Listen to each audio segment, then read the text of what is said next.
Hello दोस्तों, कैसे हैं आप सभी। आज की इस वीडियो में हमारे पास है यूपी बोर्ड क्लास 12 के सामान्य हिंदी का प्री बोर्ड का पेपर, जो कि है सत्र 2022-23 का और काफ़ी ज़्यादा इम्पोर्टेंट पेपर है बोर्ड एग्जाम के लिए, क्योंकि बोर्ड में इससे काफ़ी ज़्यादा क्वेश्चन पूछे जाते हैं। जी हाँ दोस्तों, आगे के 10 नंबर जो है वो आपको आज का इस वीडियो में यहाँ पे सोल्यूशन मिलेगा और साथ ही आपको यहाँ पे पूरा देखने को मिलेगा कि आपका पेपर कैसे आने वाला है। मॉडल भी साथ में और काफ़ी इंपॉर्टेंट प्री बोर्ड का पेपर होता है खास करके बोर्ड के लिए, और जिन लोगों की अभी प्री बोर्ड परीक्षा चल रही है उनके में यही पेपर सेम टू सेम आ सकता है।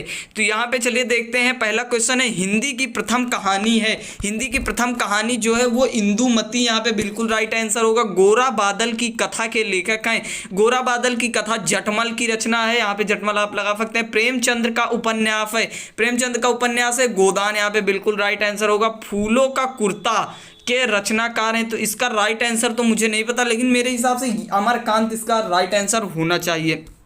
ठीक है, नेक्स्ट क्वेश्चन हमें दिया हुआ है, बाण भट्ट की आत्मकथा किस विधा की रचना है। तो ये आपको काफी ज्यादा इंपॉर्टेंट क्वेश्चन है, उपन्यास विधा कई बार पूछा भी गया है। ठीक है, प्रयोगवाद की नई कविता की संज्ञा किसने दी, तो आगे यहाँ पे बिल्कुल राइट आंसर हो जाएगा। नेक्स्ट जो दिया हुआ, ज्ञानाश्रयी काव्य धारा के कवि नहीं है, वे कौन से कवि हैं जो ज्ञानाश्रयी काव्य धारा के नहीं है, तो यहाँ पे मलूक दास बिल्कुल राइट आंसर होना चाहिए। फिर यहाँ पे पूछ रहा है, सूर सागर के वर्ण विषय का आधार है।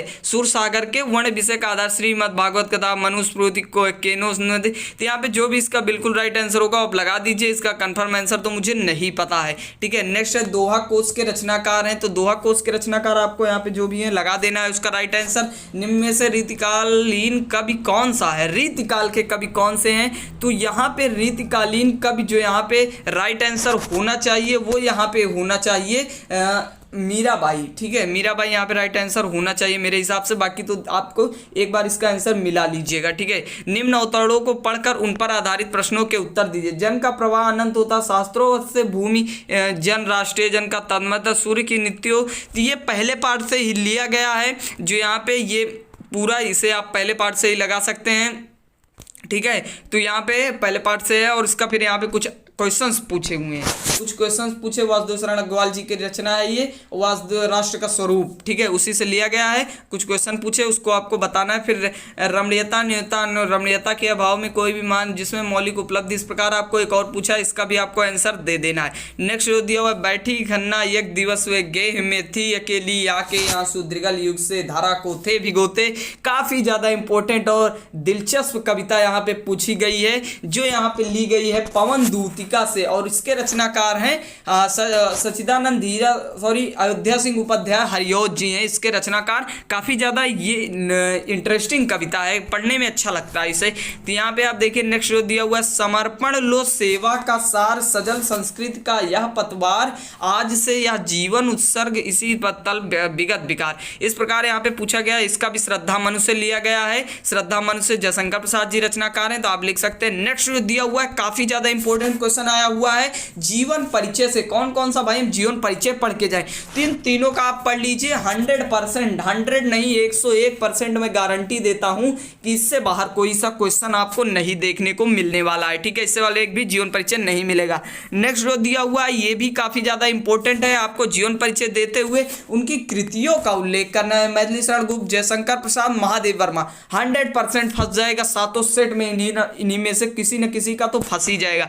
पंचलाइट अथवा बहादुर कहानी का सारांश आप देख लीजिए, काफी इंपॉर्टेंट है और इसका वीडियो भी चैनल पे है तो आप देख सकते हैं। नेक्स्ट जो दिया हुआ है, बहादुर अथवा ध्रुव यात्रा कहानी का उद्देश्य लिखना, अगर आप नहीं लिखना चाहते पंचलाइट और बहादुर तो। नेक्स्ट दिया हुआ, स्वपठित खंडकाव्य के आधार पर कथा वस्तु की विवेचना अपने शब्दों में कीजिए। नेक्स्ट जो दिया हुआ है, यहाँ पे कह रहा है अवतरणों का सहित हिंदी में अनुवाद कीजिए संदर्भ सहित। तो पहला जो लिया गया है ये लिया गया है जातक कथा से। नेक्स्ट जो दिया हुआ है, महापुरुषा लौकिक प्रलाप हुएन बद्या कदापि ये सेवा, तो ये महामना मालवीय से लिया गया है। ठीक है, यहाँ पे आप देख सकते हैं, दोनों में मैंने आपको बता दिया, इसका अर्थ आपको देख लेना है। ठीक है, नेक्स्ट जो दिया हुआ है इसका भी हमें संदर्भ हिंदी में अनुवाद करना है। जल बिंदु निपातेन क्रमशः पूरते घटा तो यहाँ पे ये वाला लिख सकते हैं। और फिर जयंती में महाभगा, ये भी महामना मालवीय से लिया गया है। नेक्स्ट जो दिया हुआ है, निम्नलिखित मुहावरों तथा लोकोक्तियों में से किसी एक का अर्थ लिखकर वाक्य में प्रयोग कीजिए। घी के दिए जलाना, खुशी मनाना, लकीर का फकीर होना मतलब बात पर अटल होना, नाच न जाने आंगन टेढ़ा मतलब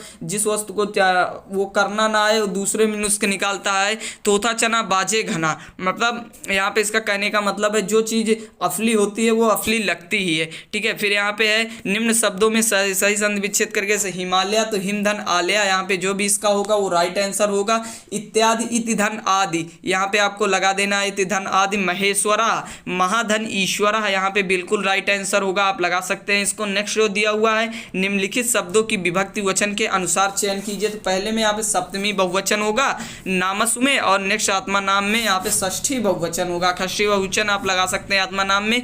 अनल अनिल काफी ज्यादा इंपॉर्टेंट क्वेश्चन है और काफी ज्यादा बार ये पूछा भी गया है बोर्ड एग्जाम में, तो ये आप लगा लीजिए। अनिल अनिल मतलब अग्नि और वायु। कुल कुल कुल कुल भी काफी ज्यादा इंपॉर्टेंट है, हर साल लगभग पूछ ही लिया जाता है ये।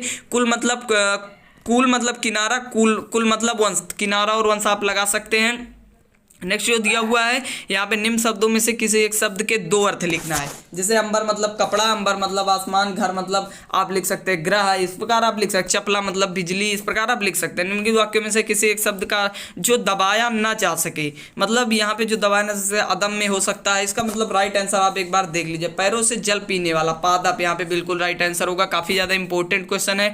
नेक्स्ट जो दिया हुआ है वो कह रहा है निम्नलिखित में से किन्हीं दो वाक्यों को परिशुद्ध कीजिए। तो यहाँ पे आपको 3 दिए हुए हैं, वैसे बोर्ड एग्जाम में आपको 4 से 5 मिलेंगे, लेकिन आप यहाँ पे 3 में से 2 ही आपको करने हैं। फिर श्रृंगार रस अथवा करुण रस के में परिभाषा उदाहरण सही लिखना। रूपक अथवा उत्प्रेक्षा अलंकार पूछा गया। सोठा तथा रोला, इन मतलब ये सब काफी इंपॉर्टेंट क्वेश्चन है, रिपीटेड क्वेश्चन है, हर बार फंसना ही फंसना है। तो इसका आपको वीडियो भी चैनल पे है, आप वहां पे देख सकते हैं। नेक्स्ट जो दिया हुआ है, अपने नगर के अधिशासी अधिकारी को पत्र लिखे जिनमें गंदगी सड़कों की समस्या की शिकायत की गई हो।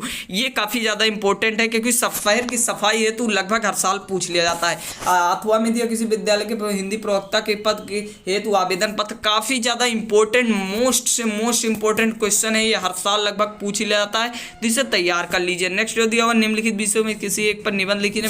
भाषा शैली में 5 टॉपिक दिया हुआ है, कोई एक सभी आप चुन के उस पर निबंध लिख सकते हैं। काफी ज्यादा आसान है, निबंध कम से कम 4 से 5 पेज लिखिए, तभी आपको 9 नंबर मिल पाएगा। बस दोस्तों आज के पेपर यहीं पे खत्म होता है और इसका PDF जो है वो आपको हमारे टेलीग्राम चैनल पे मिलेगा, जिसका लिंक आपको नीचे डिस्क्रिप्शन में दिया हुआ है, वहां से ज्वाइन होइए, टेलीग्राम चैनल से डाउनलोड कीजिए। बस दोस्तों मिलते हैं इसकी नेक्स्ट वीडियो में, और चैनल को सब्सक्राइब जरूर कर लीजिएगा।